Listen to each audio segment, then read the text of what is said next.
Peter carefully lifted Jeffrey from the bed and settled him into his wheelchair before kneeling in front of him to help get him dressed for dayhab. The morning sunlight came through the window, but Jeffrey barely looked at it.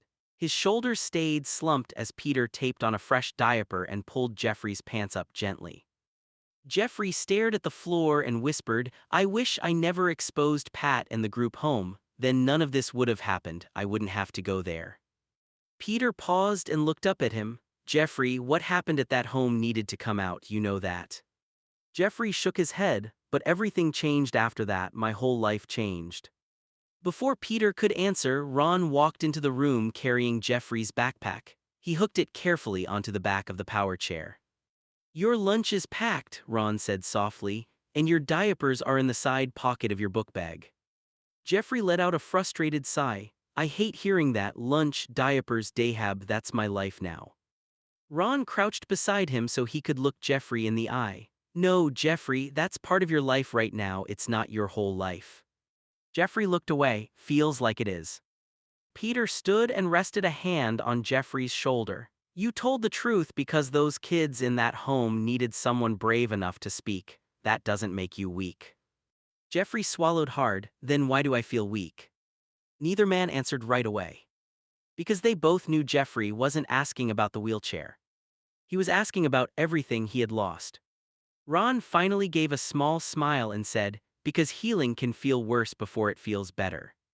Jeffrey sat quietly while Peter handed him his tablet and tucked a soft blanket across his lap. The room felt heavy with silence until Ron reached over and turned Jeffrey's chair toward the door. "One day at a time," Ron said. Jeffrey looked down at his backpack hanging from the chair, then back at the two men who refused to give up on him. For the first time that morning, his voice came out softer. "Will you both still be here when I get home?" Peter smiled immediately, "Every single time." Ron nodded, "No matter how hard the day is." Jeffrey gave a small nod, still scared, still hurting, but just enough hope returned for him to press the joystick forward. And for the first time in weeks, he rolled toward the door without asking to stay behind. Jeffrey let out a dry, almost sarcastic laugh as Peter finished adjusting the strap on his chair. "8 hours without talking," Jeffrey muttered. "Yeah, sounds great." Ron folded his arms, leaning against the doorway. "They're not changing their mind, Jeffrey. It's either dayhab or you stay home with an aide, your choice." Jeffrey's eyes snapped toward him. "So more people stealing from me, no thanks." The room went quiet for a second. Peter shifted uncomfortably, but Ron didn't back down this time. "Not everyone is like what you went through," Ron said firmly, "but hiding from everyone isn't going to fix it either." Jeffrey looked away again, jaw tight. "Easy for you to say." Ron walked over and turned the power chair slightly toward the hallway. His tone softened just a little but stayed firm. "Come on, bus is gonna be here, go on the ramp." Jeffrey didn't move at first. For a moment, it looked like he might refuse completely. Then slowly he pushed the joystick forward.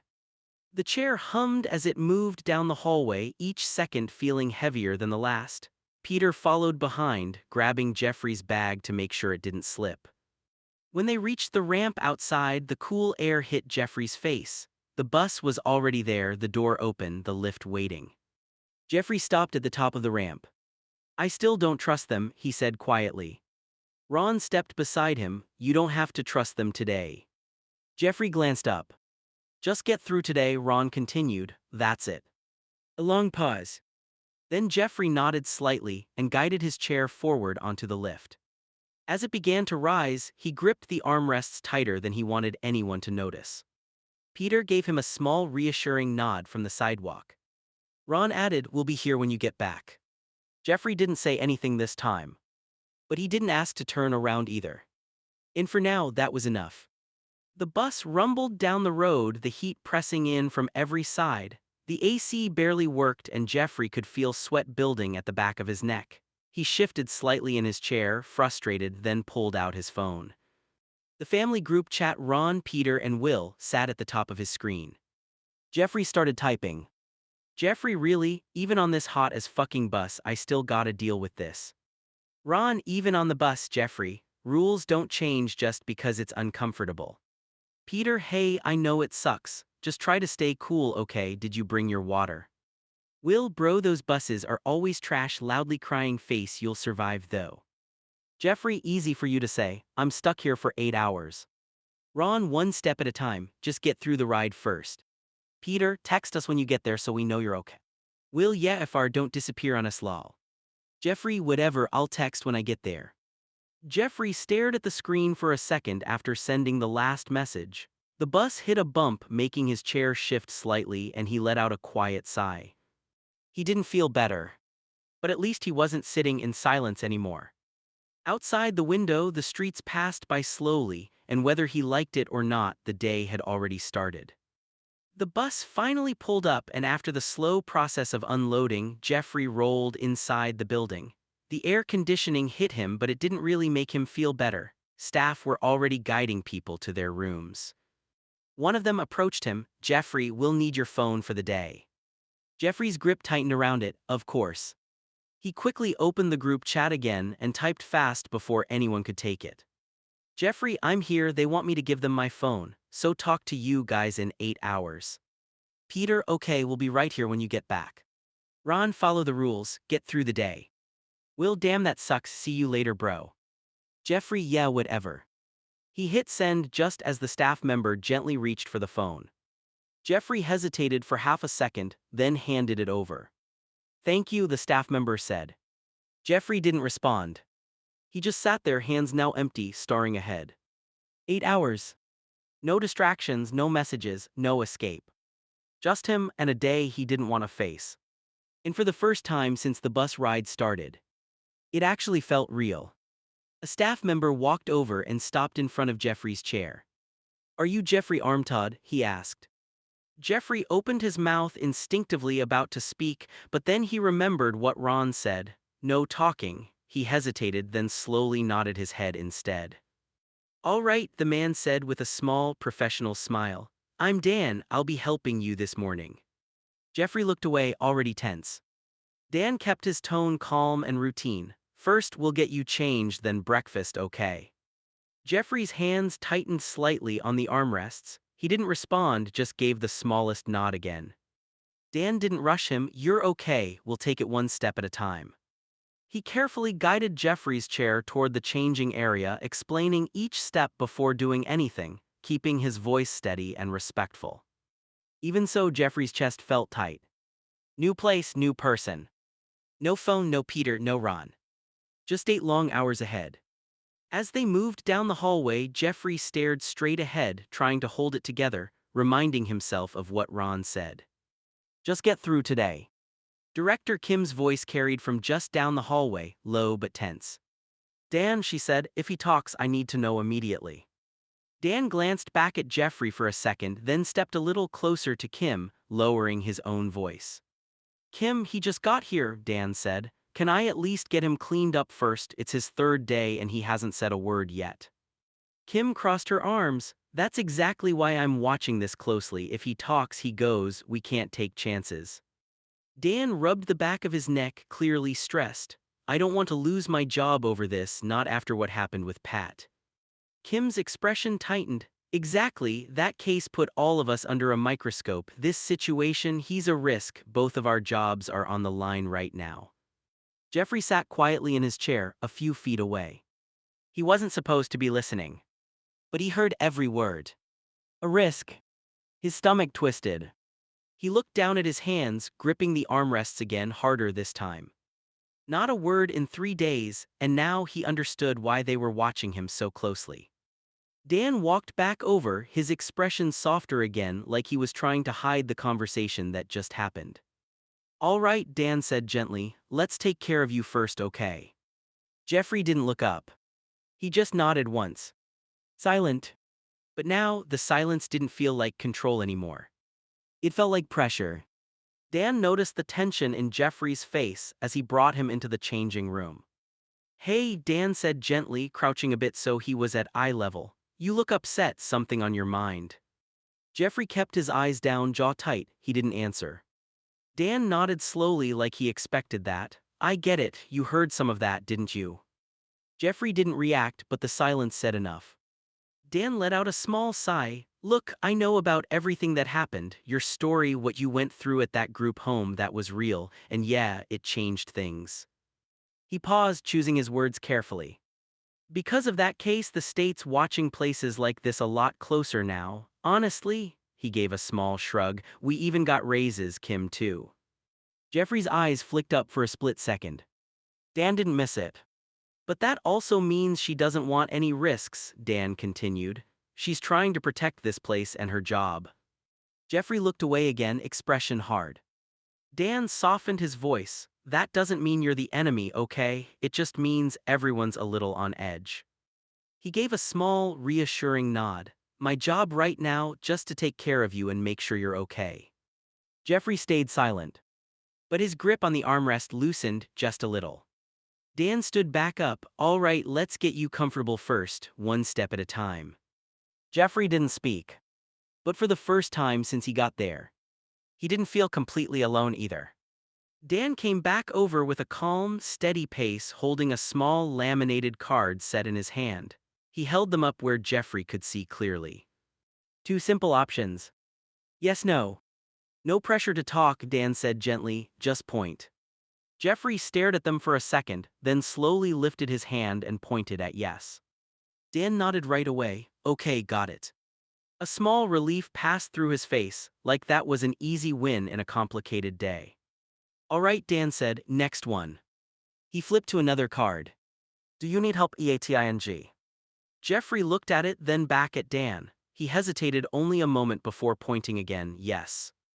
Okay, Dan said softly, that's fine, that's what I'm here for. He set the cards down carefully and adjusted the tray table in front of Jeffrey's chair, making sure everything was within reach.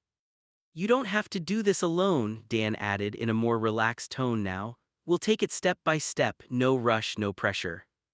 Jeffrey didn't respond, but his shoulders dropped slightly, like some of the tension had finally let go. Dan handed him the first item of food and positioned himself nearby, ready to help if needed, but not hovering. Just focus on eating, Dan said, that's all for now. And for once, the silence around Jeffrey didn't feel like a trap. It just felt quiet. Jeffrey sat there for a moment, watching other people in the room with their routines, some chatting quietly, some with staff nearby, some clearly more relaxed than he felt. His phone was gone, that part still sat heavy in the back of his mind. He didn't say anything out loud, but the thought kept looping. Why do they have their phones and I do, what the hell? Dan noticed Jeffrey's expression tighten slightly as he ate. You thinking about something? Dan asked, keeping his tone casual while helping steady the tray. Jeffrey didn't respond. Dan nodded like that was answer enough. I get it, you're noticing differences between you and others here. He paused a second, then added, rules aren't always the same for everyone in programs like this. Some people are on different levels of trust or supervision based on history, behavior, or intake notes. Jeffrey's jaw tightened again.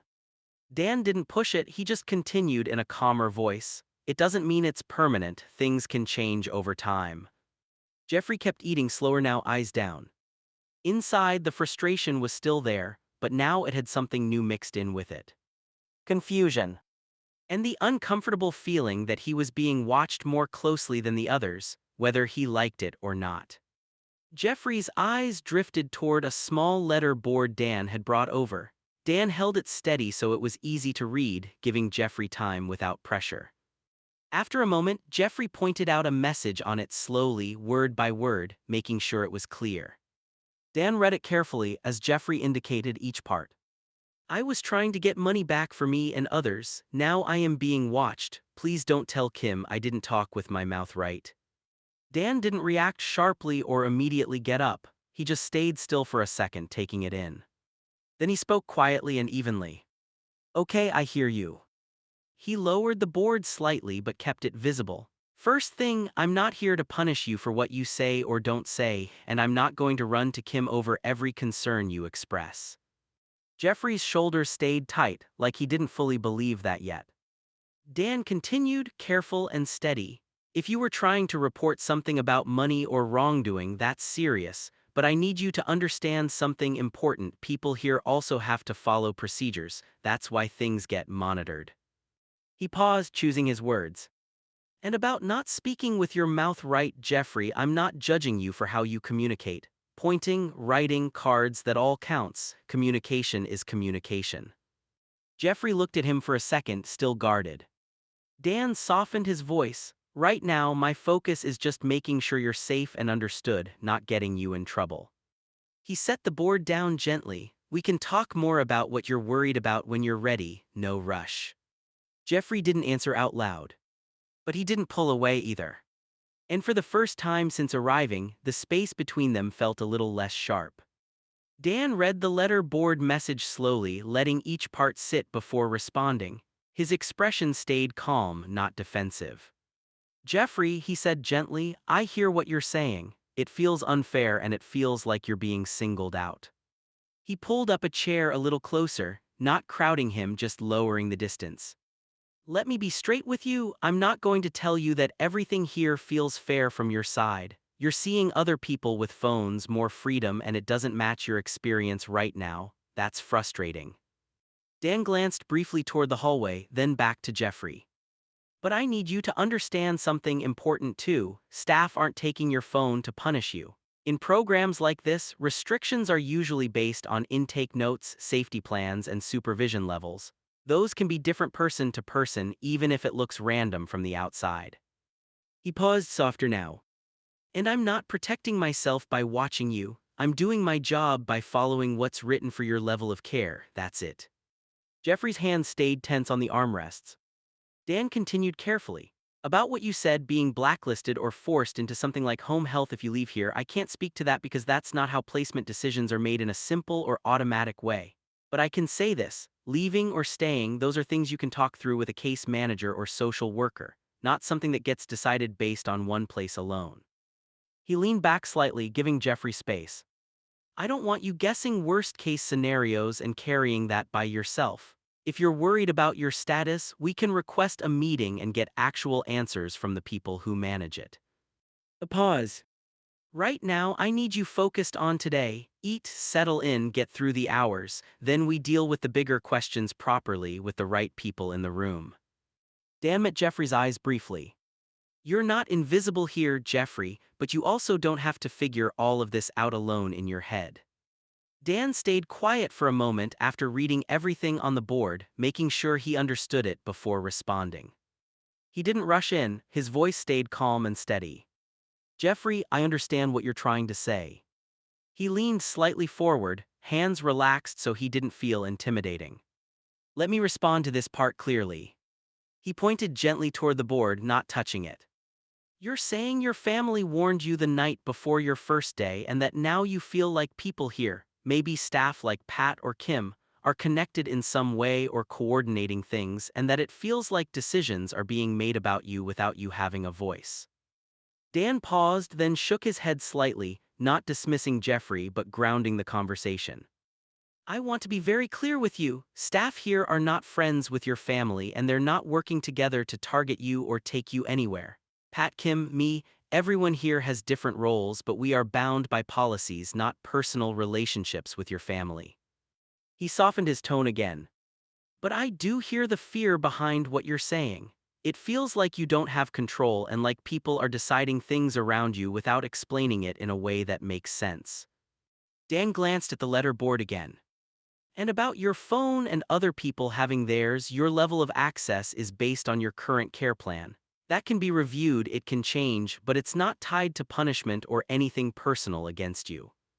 He gave a small, steady nod. If you feel confused or worried about what your family said or what your placement means, we can absolutely request a meeting with your case manager so you get direct answers from the people who actually make those decisions. Not guesses, not rumors. Dan sat back slightly. For now, I need you to stay in the present with me. You're safe here and you're being taken care of, even if it doesn't feel like it makes sense yet. A pause. And Jeffrey, you don't have to figure out who's good or bad in your head right now, just focus on getting through today. The loudspeaker crackled through the building. Jeffrey Armtod and Dan to the front office. Repeat, Jeffrey Armtod and Dan to the front office. Dan immediately straightened up, that's us. He gave Jeffrey a quick, steady look. Stay calm, we're just going to see what they need. They moved through the hallway toward the front office, the noise of the dayhab fatting behind them. Jeffrey stayed quiet the whole way, hands tight on the armrests of his chair. When they reached the office, Peter was already there. He looked tense but relieved at the same time when he saw Jeffrey. "Hey," Peter said quickly, stepping forward, "I came to check on him." Dan nodded, "Your family." Peter gave a small nod, "Yeah, I'm his brother." Jeffrey's eyes flicked up at that word brother and he went still. Peter stepped a little closer to Jeffrey's chair, lowering his voice. "I just wanted to make sure he got settled okay. I didn't like how everything got rushed this morning." Dan stayed professional but calm. "He's been settled, we're following his care plan and helping him through the day." Peter looked at Jeffrey directly now. "How are you doing?" Jeffrey didn't speak. His jaw tightened, eyes dropping again. Peter sighed softly, then looked back at Dan. "Can I speak with him privately for a minute?" Dan hesitated briefly, then nodded. "I'll step outside, but I'll be right nearby." He gave Jeffrey a small, reassuring look before leaving the office. For a moment, it was just Peter and Jeffrey. The room felt quieter. Peter pulled up a chair across from him. "Hey, I know today's been a lot." Jeffrey still didn't talk. Peter leaned forward slightly. "You don't have to explain everything, I just needed to see you myself, that's it." Jeffrey's hands loosened just a little on the armrests. Peter softened his voice. "I'm here, okay, you're not alone in this."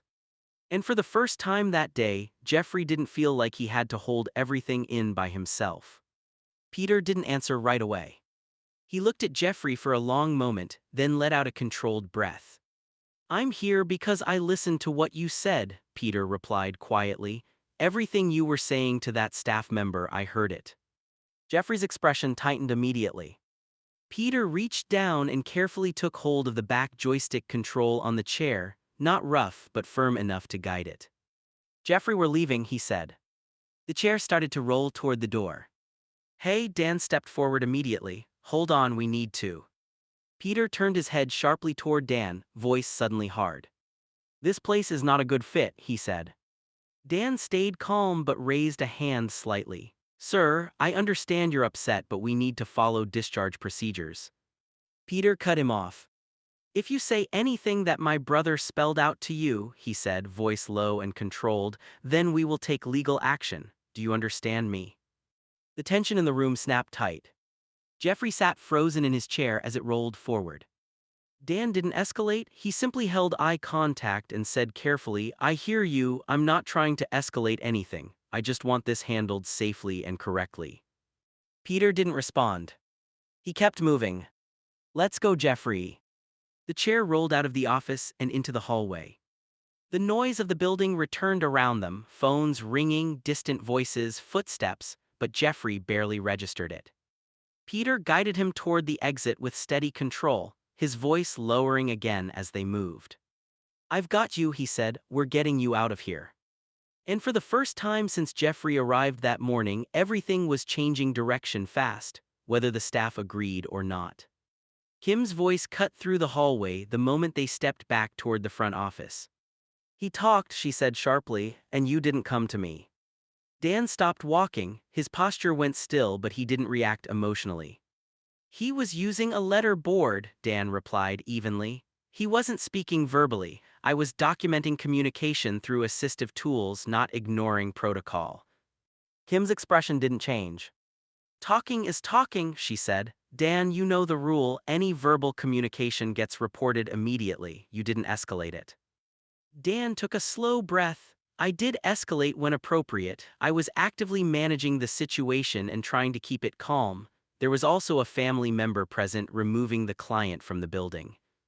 Kim shook her head. "That doesn't matter right now, you didn't follow directive." A pause. "Dan," she said flatly, "you're fired."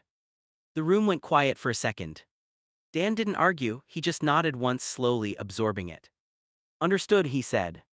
He looked briefly toward where Jeffrey and Peter were standing near the exit, then back to Kim. "I'll complete handoff documentation before I leave," he added calmly. Kim didn't respond. Dan turned, walked back into the office and began gathering his things with controlled, practiced movements, no rush, no outburst. In the hallway, Peter tightened his grip on Jeffrey's chair. "Come on," he said quietly, "we're going." Jeffrey didn't look back.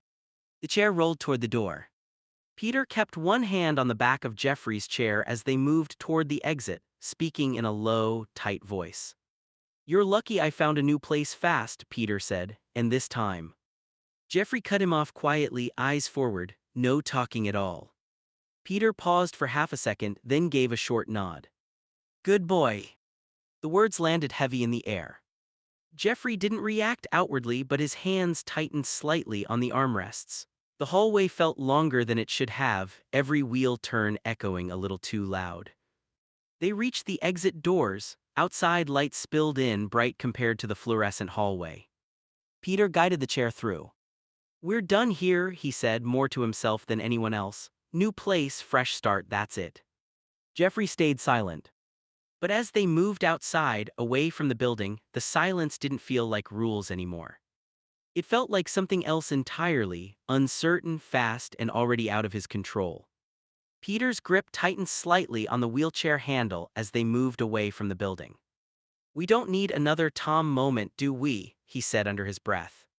Jeffrey finally spoke, voice flat. "See, why now? No, we don't. Aren't you supposed to be at work?" Peter exhaled sharply. "I was going to work, but Dad told me to get you." Jeffrey glanced at him. "It's 1 p.m. Peter's patience snapped for a second. "Shut up." The words hit the air hard. Immediately after, Peter seemed to realize how it came out. His jaw tightened as he kept pushing the chair forward, a little faster now, like he wanted distance from the moment. Jeffrey went quiet again, not because of rules this time, but because the tone had shifted. They walked in silence for a stretch. Traffic sounds filled the background. The city didn't care what was happening between them. Finally, Peter spoke again, quieter but still tense. "I'm trying to fix this," he said. "That's why I came, that's why I pulled you out, so don't make it harder than it already is." Jeffrey didn't respond right away. Then low and controlled, "I didn't ask to be fixed." That stopped Peter for a second. The chair kept rolling forward anyway.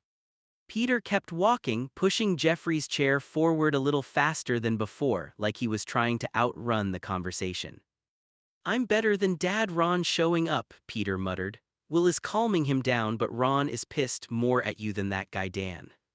Jeffrey's head turned slightly. "Why?"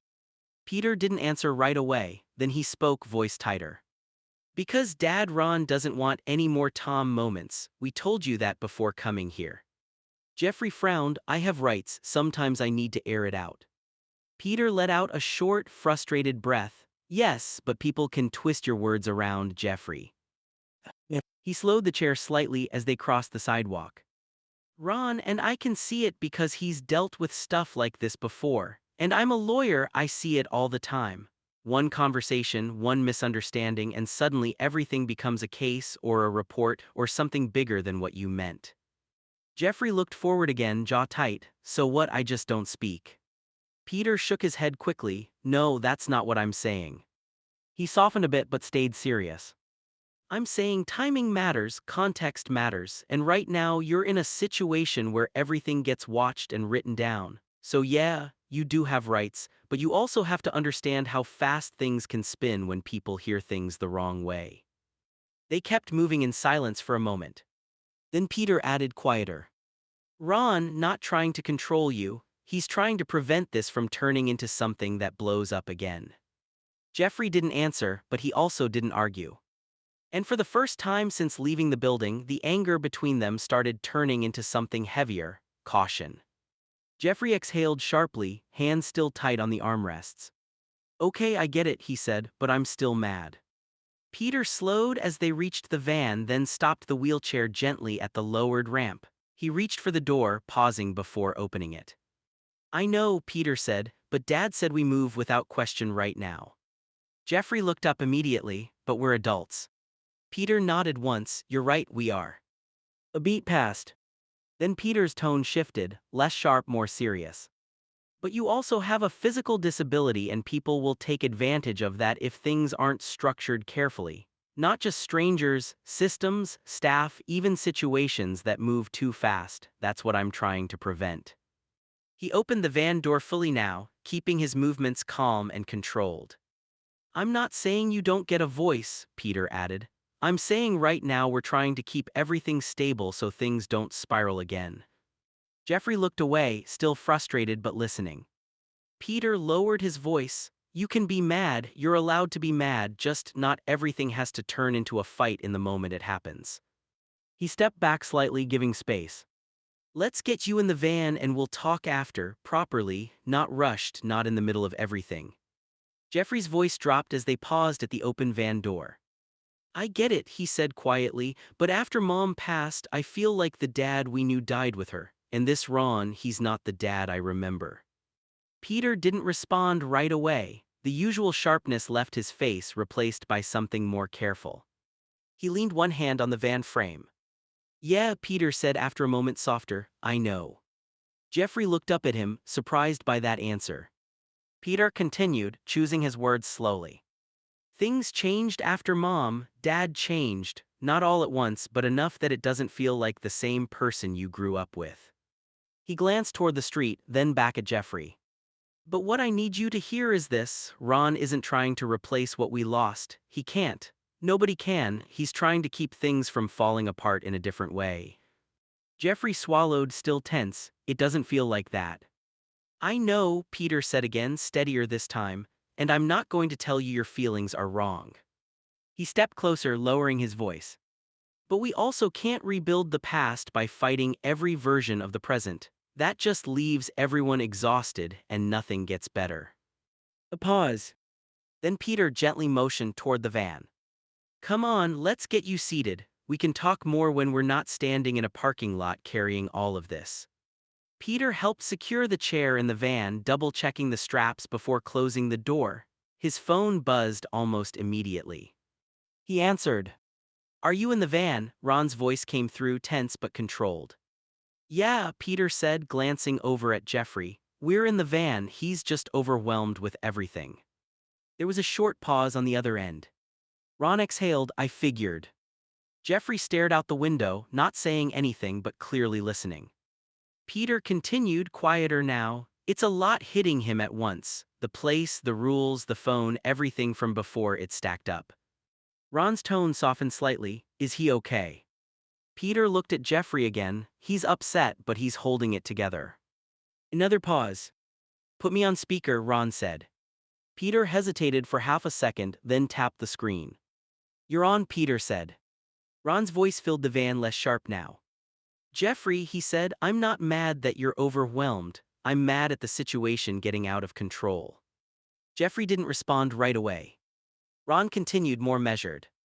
You're allowed to feel how you feel, but we have to move smart right now. No more things that can be twisted or used against you, not after everything that already happened.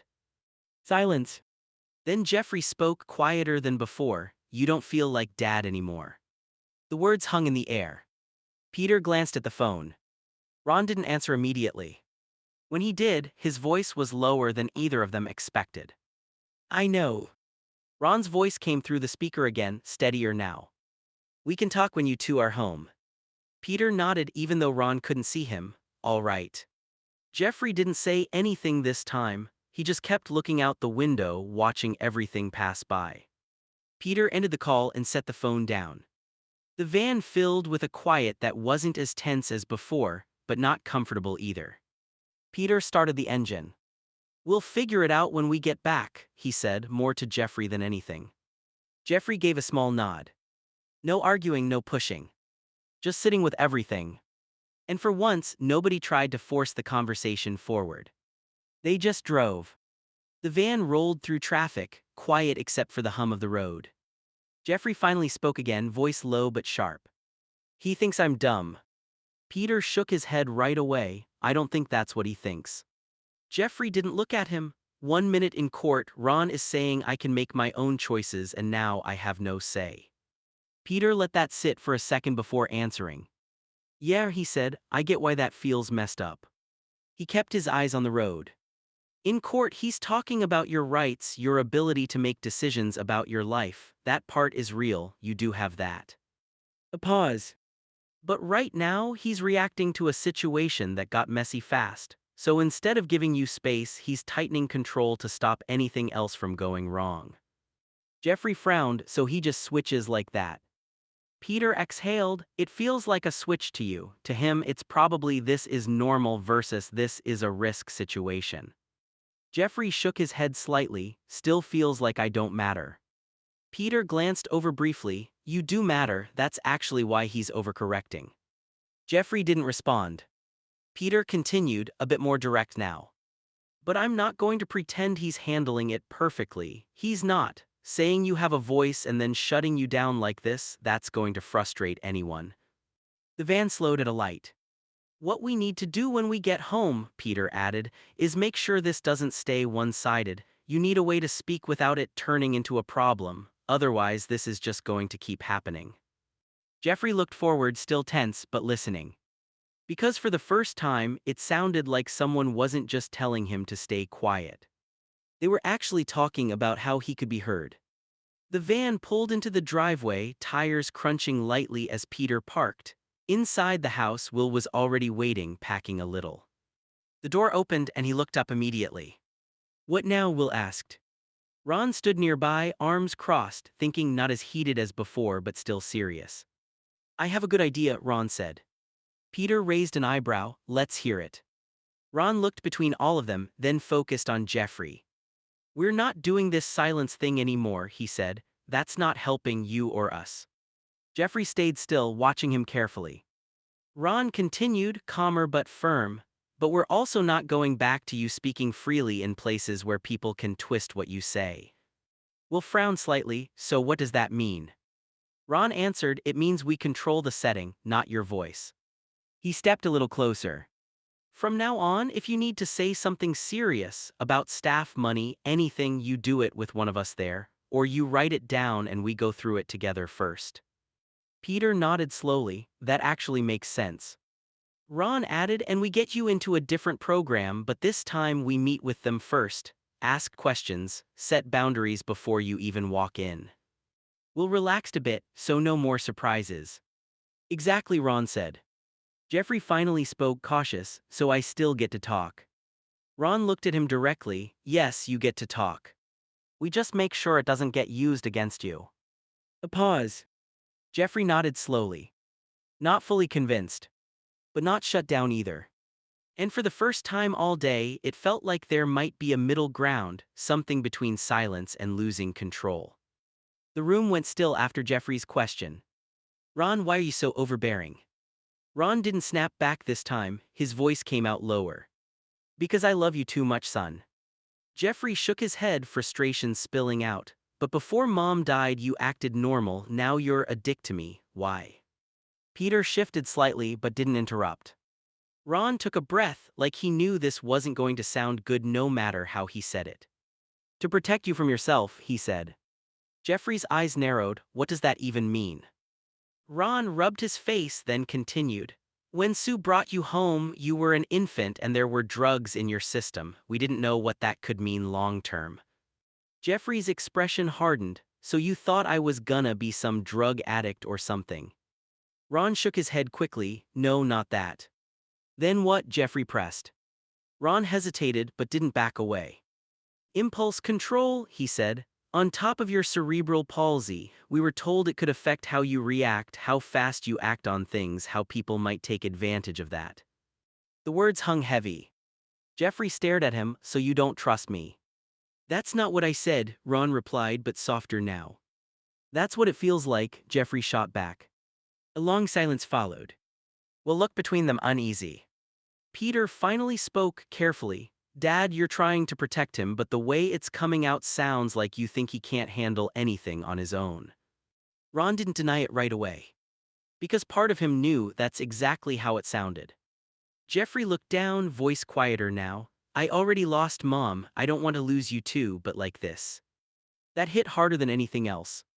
Ron's posture dropped slightly. I'm still here, he said, I just don't know how to do this right without messing it up. For once, no one had a quick answer. Ron's voice cracked a little as he said it. We buried your mom, I don't want to bury you too. The room went quiet again. Peter looked at him, more serious now. Then why didn't you ever tell him about the drugs before? Ron rubbed his hands together, clearly struggling to explain. How could I? He said. You already deal with things you can't always do on your own. If I added, oh, and don't do drugs because of how you were born, it would have sounded like I didn't believe in you, like I was just putting more limits on you. He shook his head. I didn't want to sound like a dick. Jeffrey looked at him, hurt still there, but now mixed with something else. So instead, Jeffrey said quietly, you just control everything and don't explain it. Ron didn't answer right away. Because that part was true. Peter stepped in, more grounded. Dad not saying anything didn't protect him, it just made everything confusing. Now it feels like rules with no reasons. Ron nodded slowly. Yeah, I see that now. Jeffrey leaned back slightly, tired more than angry at this point. I don't need you to treat me like I'm gonna mess everything up, he said. I need you to actually tell me what's going on. Ron looked at him directly. I can do that, he said. I should have been doing that. A pause. Then Ron added, more honestly than before. I'm scared, Jeffrey, that's what this is, not control fear. Jeffrey didn't respond right away. But this time he didn't shut down either. Because for the first time, Ron wasn't just giving rules. He was finally giving the reason behind them. Jeffrey frowned, still trying to connect it. How does talking to others lead to drugs? Ron shook his head, realizing how it sounded out loud. It doesn't, he admitted, not directly. He ran a hand over his face. I'm overthinking, I know that. Peter glanced at him like finally. Ron continued, more honest now. What I'm worried about isn't talking, it's situations. The wrong people, pressure, someone taking advantage, things getting out of control. My brain jumps from point A to worst case scenario way too fast. Jeffrey looked at him. So you're reacting to something that didn't even happen. Yeah, Ron said quietly. That landed. Will let out a small breath. That's what we've been trying to say. Ron nodded. I know, after everything with your mom, I don't think straight when it comes to risk. Jeffrey leaned back, some of the anger fatting into exhaustion. So instead of trusting me, you just assume the worst. Ron didn't argue this time. I assume too much, he said, that's on me. A pause. Then he added, more grounded. But that doesn't mean I don't trust you at all. It means I'm struggling to balance trusting you and protecting you. Jeffrey looked at him for a long moment. Then start by actually trusting me a little, he said. Ron nodded slowly. Okay. Ron looked at Jeffrey, trying to explain it in a way that didn't come out as control this time. Jeffrey, do you remember when Peter hurt his back? Ron asked. Jeffrey nodded slightly. Ron continued, calmer now. She gave him meds right away. But with you, she always did ice first, waited about 20 minutes and only then gave meds if you still needed it. Jeffrey frowned a little, remembering. We didn't know what your biological mom might have taken while she was pregnant with you, Ron said, so we were just extra careful with everything. A pause. Not because we thought something was wrong with you, he added quickly, but because we didn't want to risk anything we didn't understand. Jeffrey looked at him, quieter now. So you treated me different my whole life. Ron didn't deny it. Yeah, he said, more cautious. Peter leaned against the wall, arms crossed. Cautious is one thing, but now it's turning into control. Ron nodded slowly. I know, that's what I'm trying to fix. Jeffrey looked down at his hands. So all this isn't about me messing up, he said. It's about you being scared of what might happen. Ron met his eyes. Yeah. That truth sat heavier than everything else. But it finally made the pattern make sense. Ron's shoulders dropped the moment Jeffrey asked it. Do you ever wish Mom walked past my car seat and never took me home? Peter answered too fast. Jeffrey, no, I don't. Jeffrey snapped, voice sharp. I didn't ask you, I asked our father. Silence hit the room. Ron looked at Jeffrey like the question physically hurt to hear. Don't, Ron said quietly, don't go there. Jeffrey didn't back off, just answer it. A long pause. Then Ron stepped closer, voice low but steady.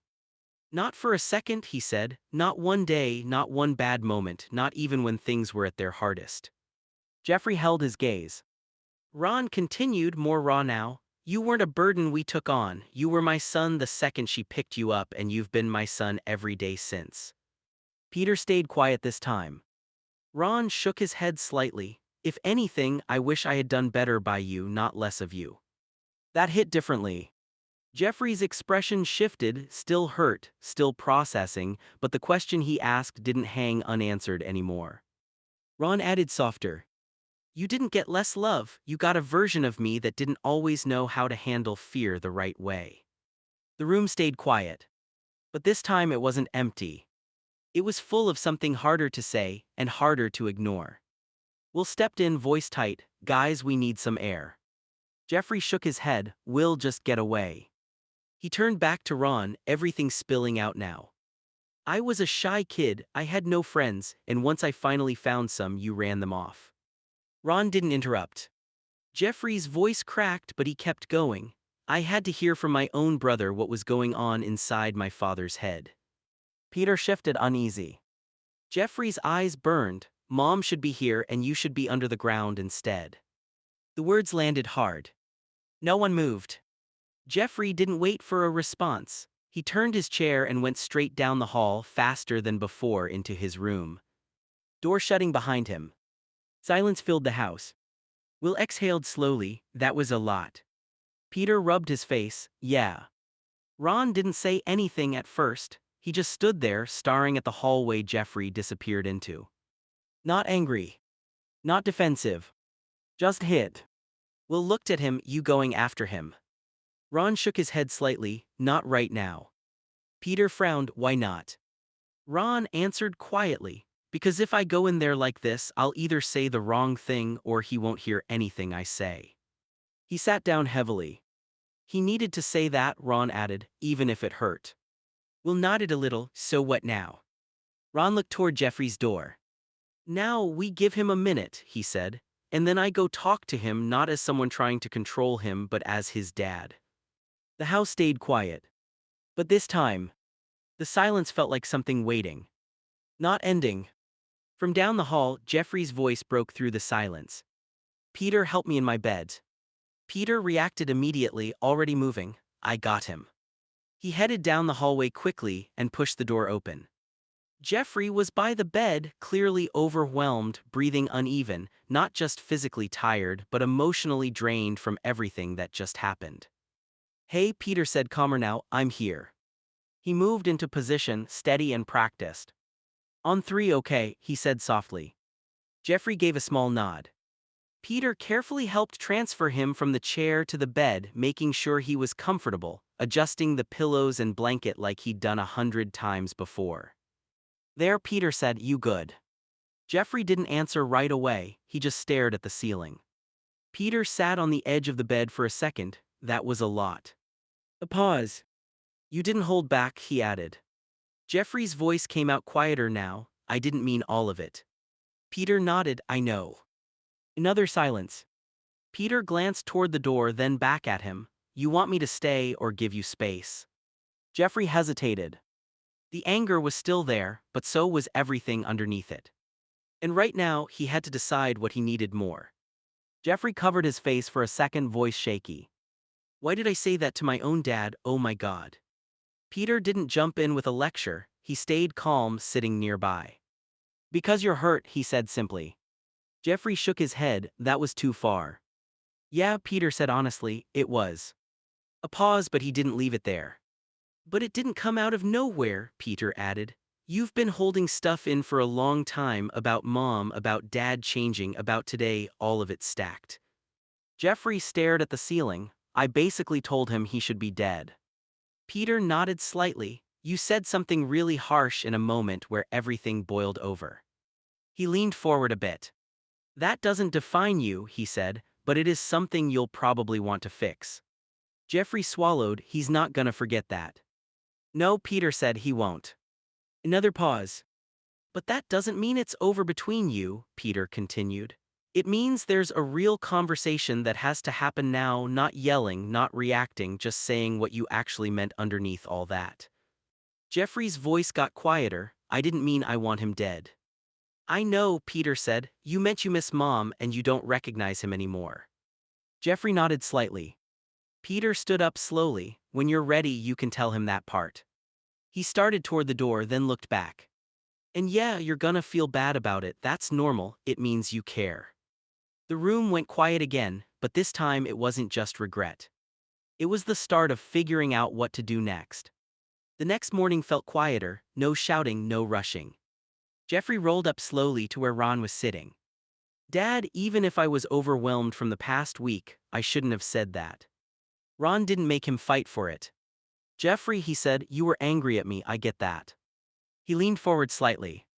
"I took you away from your friends, I made decisions fast. And yeah, your mom handled things with you differently, I was more focused on Peter." Jeffrey listened, not interrupting this time. Ron continued, more honest than before. "Your mom used to tell me you had friends at school, I believed her, I thought you were okay in that way." Jeffrey shook his head slowly. "I told her that so she could rest easy," he said. "But before Tom or Dan it was just Mom and Peter." That landed. Ron sat back a little, taking it in. "So you were protecting her," Ron said quietly. Jeffrey nodded, "Yeah."